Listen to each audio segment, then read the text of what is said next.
What's up, you guys? Welcome back to another tying video. I've got a fun fly for you today that I call the Stray Whisker, and it's a fly that I think works great this time of year, and so I thought I would share it with you all so that you can get out on the water and catch more fish.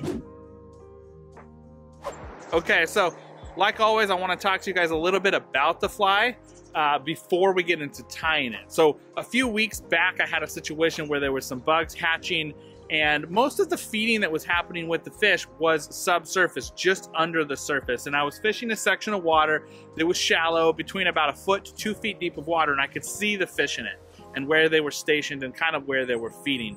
And it was that kind of slow, techy water. And so I chose to fish this fly on a floated cider with like a 2mm bead to catch those fish, because I knew I needed a fly that would sink through the water at a slow kind of rate and not just drop down past them. So if you tied this same pattern in more of a Perdigon style without the CDC collar, it would sink through the water faster, right? And it might go right past those fish and underneath to where they're feeding.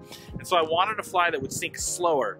And so that's why I came up with this fly, and why I was using it in that situation was to get something that would sink through that column a little bit slower, give those fish time to eat it, and then kind of go through catching each one of those fish, just kind of spotting them and pitching this fly over to where they were and just letting it slowly sink and watch the fish for the take. And it works great. It works great in January, February, March. You can fish it other times of the year as well. This is just when I tend to fish this fly. So if you're out in this kind of weather with those kind of conditions, this is a great fly to have in your box. So I hope you enjoy it. Let's get into tying and showing you what it's all about. Okay, so in the vise I have a size 16 Umpqua hook with a 3mm inverting tungsten silver bead. I'm just going to start my thread right behind the bead and kind of work it back, and then I'm going to work all the way back to where the barb would be on the hook. Don't worry about that bead flipping around right now. We'll fix that later. So I'm going to take some CDL, Coque de Leon right here, and I'm just going to take off some fibers just like that for the tail.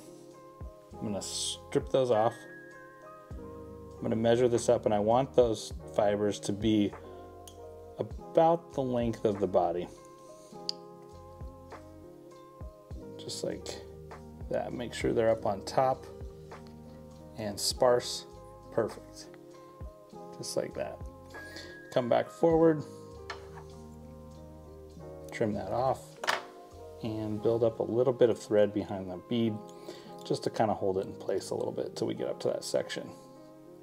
Okay, now I'm going to run my thread back all the way down to the tail, just like this, and I'm going to tie in a little bit of pearl tinsel. A piece of pearl tinsel here, tie that in, come back forward, go back, and I'm just going to do a few wraps of this down by the tail, just as a little spot of flash here. Doesn't have to be perfect, just like this. Tie that off. Come in and trim off that pearl flash and build up just a little bit of a body, just like that. Now you can see we've got the tail, we got a little bit of flash at the butt section there, and now we're going to come in with our solar ease here, and we're just going to add a little tiny bit of this to the body like that. So I've got one drop on there. This is the thin hard.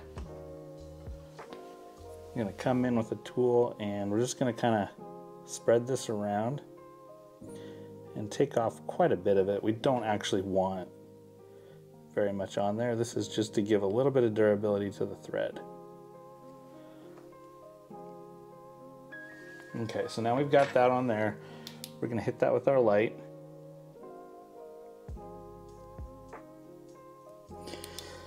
And then once that's set, we're going to grab our dubbing spinner here, make a loop, capture that loop just like this, and grab a nice piece of CDC here. This is the natural dun color. Cut the tip off You guys have seen me do this plenty. One of my favorite techniques. Come in and just get that in our loop, just like this. Trim it off, boom. Just like that, and spin it up. So now that's all spun up. We're just gonna do a few wraps of this for a collar, just like that. Make sure it's nice and tight. Capture it, really pull down on that tight. Make sure it's really captured in there well. Trim that off. You're gonna do a 2-turn whip finish here. Just like that. And then we're gonna take some squirrel dub, just a tiny, tiny bit of squirrel dub, and we're gonna put that on our thread, just like that. Then we're gonna come in with our whip finish tool, and we're gonna do a couple more whip finishes, and that's just to fill in that space there and not see the thread and have it be nice and flush. So now we've got our CDC, our squirrel dub, a little bit of flash. We're gonna come in with those CDC fibers and we're just gonna pinch those off to make them basically about the length of the body. And that's your finished fly. Works great during mayfly hatches or midge hatches. Super awesome pattern. And I've been fishing it a bunch lately this winter, and it's just been killing it for me. So get out there on the water and fish it.